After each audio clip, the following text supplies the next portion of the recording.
Notre secours est dans le nom du Seigneur qui a fait le ciel et la terre.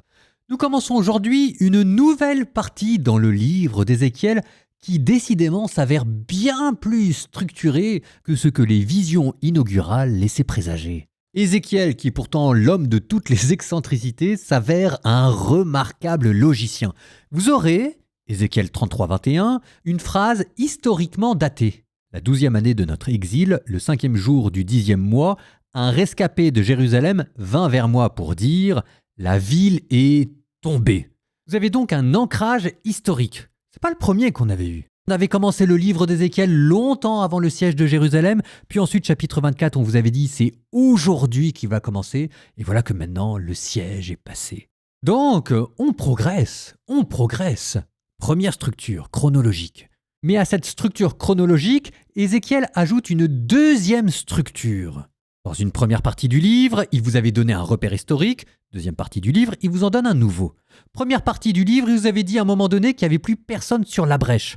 Deuxième partie du livre que vous allez entendre aujourd'hui, il va maintenant constituer Ézéchiel comme veilleur. Mais c'est pas tout, vous allez aussi entendre un appel à la responsabilité individuelle qu'on avait déjà entendu dans la première partie. Et même, je pourrais aller encore plus loin.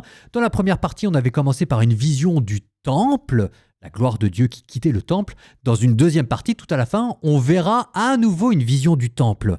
J'ouvre une parenthèse ici. La première partie répond à la deuxième partie. Ce qui fait qu'il y a au centre du livre d'Ézéchiel une vision qui est comme le cœur de ce livre. C'était l'oracle contre Tyr. Vous vous souvenez de cet oracle qui était hallucinant, complètement démesuré, où on vous décrivait le roi de Tyr comme un chérubin planté dans le jardin d'Éden et qui était déchu de sa splendeur. Et vous avez vu comment est-ce que derrière, on commençait à entrevoir l'origine du mal, l'orgueil du diable. On avait même pu commencer à construire son histoire depuis son exaltation jusqu'à sa déchéance dans le Sheol, le royaume des enfers. Ça veut dire deux choses. Ça veut dire que, l'obsession que généralement tout le monde a en regardant la première vision inaugurale, c'est vrai qu'elle est extraordinaire avec ses roues remplies d'yeux, c'est pas du tout le centre. Le centre, c'est la destruction de Tyr. Ça veut dire une deuxième chose, c'est que malgré les apparences et malgré les querelles de couple entre Dieu et son peuple, le véritable adversaire de Dieu dans tout ce livre, c'est pas Juda, c'est même pas les nations. D'ailleurs, la chute de Jérusalem est même pas racontée. C'est le diable. Et c'est ça l'histoire secrète que raconte ce livre d'Ézéchiel. Fin de la parenthèse. Alors maintenant, revenons à notre nouvelle partie d'Ézéchiel. Je vous avais dit qu'il y avait un centre, je vous avais dit qu'il y avait une structure, un progrès, et qu'on ouvrait une nouvelle partie. Alors il va être question de quoi ? Bon maintenant que le diable a été rejeté en enfer, on peut se mettre à reconstruire. Et c'est pour ça qu'on commence maintenant une nouvelle partie, à partir de ce chapitre 33. Bonne écoute.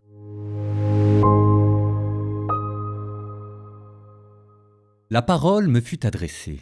Fils d'homme, parle aux fils de ton peuple. Tu leur diras, si contre un pays je fais venir l'épée, les gens de ce pays prennent parmi eux un homme et l'établissent comme guetteur. Quand celui-ci voit l'épée venir contre ce pays, il sonne du cor et avertit le peuple. Si quelqu'un entend le son du cor et qu'il ne tienne pas compte de l'avertissement, l'épée viendra et l'emportera. Son sang sera sur sa tête. Il a entendu le son du cor, mais n'a pas tenu compte de l'avertissement. Son sang sera sur lui. Mais celui qui aura tenu compte de l'avertissement aura la vie sauve. Au contraire, si le guetteur voit venir l'épée et ne sonne pas du cor, les gens ne sont pas avertis. Si l'épée vient et emporte l'un d'entre eux, c'est par la faute du guetteur que cet homme sera emporté. Et je demanderai compte de son sang au guetteur. Toi, fils d'homme, je fais de toi un guetteur pour la maison d'Israël. Lorsque tu entendras une parole de ma bouche, tu les avertiras de ma part. Si je dis au méchant, tu vas mourir, et que tu ne l'avertisses pas, si tu ne lui dis pas d'abandonner sa conduite mauvaise, lui, le méchant, mourra de son péché. Mais c'est à toi que je demanderai compte de son sang. Au contraire, si tu avertis le méchant d'abandonner sa conduite et qu'il ne s'en détourne pas, lui mourra de son péché, mais toi, tu auras sauvé ta vie. Et toi, fils d'homme, dis maintenant à la maison d'Israël, vous parlez ainsi. Nos révoltes et nos péchés sont sur nous, nous pourrissons à cause d'eux, comment pourrons-nous vivre ? Tu leur diras, par ma vie, oracle du Seigneur Dieu, Je ne prends pas plaisir à la mort du méchant, mais bien plutôt à ce qu'il se détourne de sa conduite et qu'il vive. Retournez-vous, détournez-vous de votre conduite mauvaise. Pourquoi vouloir mourir, maison d'Israël? Et toi, fils d'homme, dis aux fils de ton peuple, la justice du juste ne le sauvera pas au jour de son crime, et la méchanceté du méchant ne le fera pas trébucher le jour où il se détournera de sa méchanceté.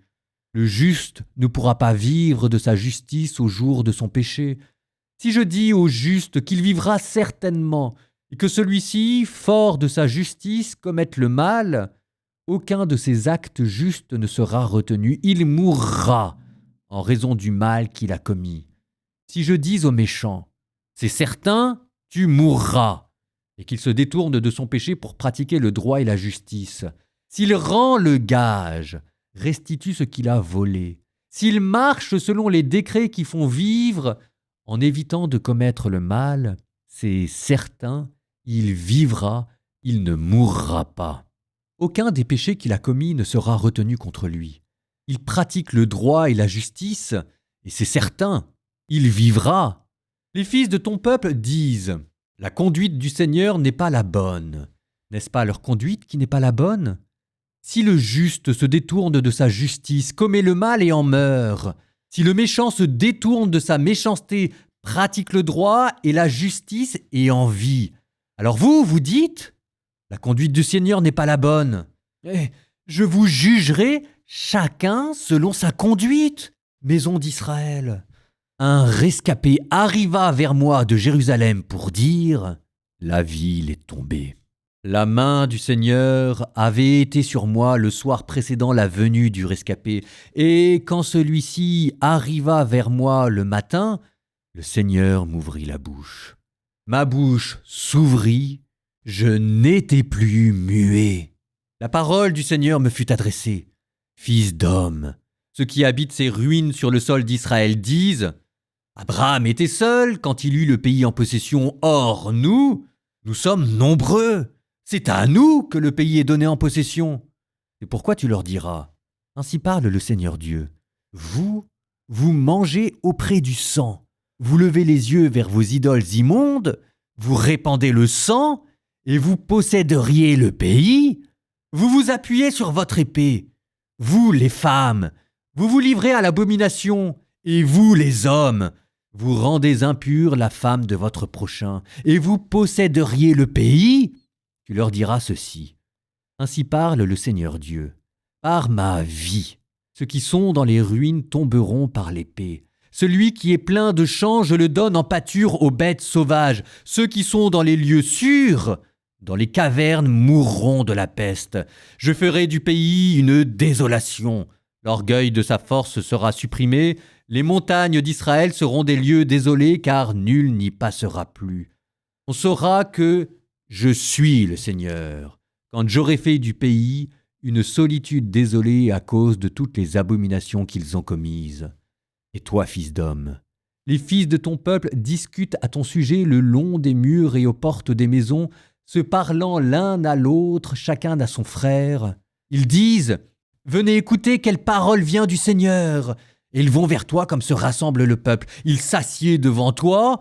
Eux, mon peuple, ils écoutent tes paroles sans les mettre en pratique, car leur bouche est pleine des passions qu'ils veulent assouvir, et leur langue s'attache au profit.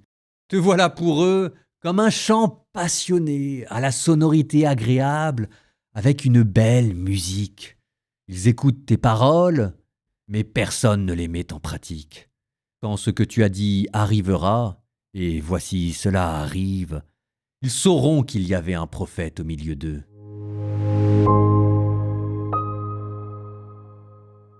Dans mon commentaire, je voudrais attirer votre attention sur cet appel à la responsabilité individuelle. Je vous avais dit qu'Ézéchiel en avait déjà parlé au chapitre 18. L'âme qui pêche, c'est elle qui mourra, le fils ne portera pas la faute du père. S'il revient là, dans ce chapitre, sur ce thème-là, ça veut dire que c'est important pour lui. Si c'était important pour Ézéchiel, ça doit l'être pour nous aussi. Donc, reprenons. Jusqu'à présent, dans la Bible, la responsabilité morale était plutôt collective. c'était le peuple dans son ensemble qui était béni ou maudit, ou alors vous aviez comme des malédictions familiales. On a vu des dynasties entières marquées par le péché des pères. Souvenez-vous de la famille de David. Alors il y avait bien quelques signaux qui indiquaient qu'on allait vers une responsabilité individuelle, mais c'est quand même ici que c'est systématisé, radicalisé. Quand Jésus viendra plus tard et qu'on lui amènera un aveugle de naissance et que ses disciples diront est-ce que c'est lui qui a péché ou ses pères, c'est d'Ézéchiel que Jésus pourra se réclamer en disant c'est pas la faute des pères. Il y a avant et il y a après Ézéchiel. Maintenant, c'est tellement dit de manière claire que c'est une responsabilité individuelle. Mais à l'époque, c'est une nouveauté. En Mésopotamie, la faute est souvent collective, tribale, dynastique. C'est le roi qui doit assumer les erreurs du peuple. Et dans l'Égypte ancienne, vous avez une responsabilité comportementale, rituelle, mais vous n'avez pas de responsabilité existentielle. La liberté n'est pas engagée. Ou alors, par exemple, vous avez la Grèce archaïque où on vous parle du destin des héros. Mais là, vous avez des héros qui sont le jouet des dieux. Il n'y a pas de responsabilité individuelle. Enfin, c'est quand même dans la Bible et dans Ézéchiel en particulier que la responsabilité morale est affirmée. Nous, on trouve ça tellement évident que ça nous paraît pas bizarre, on prend ça pour acquis. Mais à l'époque, c'était une nouveauté. Pour bien vous le montrer, vous pouvez comparer ça à d'autres philosophies qui viendront plus tard. Par exemple, le socratisme ou le stoïcisme. Le socratisme, vous avez une responsabilité individuelle, mais pas une responsabilité morale. Le mal vient de votre ignorance. Et ici, dans Ézéchiel, ça vient d'un choix. Socrate vous dira que nul n'est méchant volontairement. Ézéchiel, lui, vous dira qu'on peut se repentir. C'est dans la volonté que réside et le bien et le mal. Quand le juste se détourne de sa justice et commet le mal, il mourra à cause de cela. Ézéchiel 33, 18. Dans Ézéchiel, le méchant connaît le mal, mais peut choisir de revenir. Ou encore le stoïcisme, vous avez bien une responsabilité individuelle, mais la morale dépend de votre conformité à un ordre cosmique, à une raison abstraite. Alors que dans Ézéchiel, c'est par rapport à une relation personnelle avec Dieu. Tu m'as profané en transgressant mes lois. Ça, c'était dans Ézéchiel 20. Dans tout ça, vous avez en germe l'éclosion de ce qu'on appellera la liberté chrétienne. Le bien, le mal résident dans la volonté et dans une relation interpersonnelle. Ça n'a l'air de rien, mais d'un point de vue philosophique et anthropologique, ce chapitre-là, c'est une révolution dans le monde moral. Cette révolution, c'est Jésus qui l'amènera à son terme, mais on n'y est pas encore. Jésus qui dira que la liberté, c'est la capacité d'aimer. C'est pour ça qu'il faut que ce soit individuel et que ça réside dans la volonté. Sinon, ça ne veut rien dire. Si vous ne pouvez pas poser des actes volontaires qui soient gratuits et qui vous engagent vous de manière existentielle, bref, si vous n'êtes pas libre, vous ne pouvez pas aimer. Sans liberté, l'amour, ça ne veut rien dire. Sauf que voilà, révélation chrétienne, le sens de notre vie, c'est d'aimer Dieu. C'est parce que Dieu voulait que nous l'aimions qu'il nous a rendus libres. Il fallait bien que ce soit une révélation divine qui nous l'apprenne. Donc ne minimisez pas le chapitre que vous venez d'entendre. Proverbe 13, 11 à 15. Fortune trop soudaine s'évanouira, qui amasse peu à peu la verra grossir. Attente prolongée, cœur dolent, désir satisfait, arbre de vie. Qui fait fi des conseils le paiera, qui respecte un ordre aura sa récompense. L'enseignement du juste est source de vie, il détourne des pièges mortels. Un bon discernement permet de trouver grâce, le chemin des traites est interminable.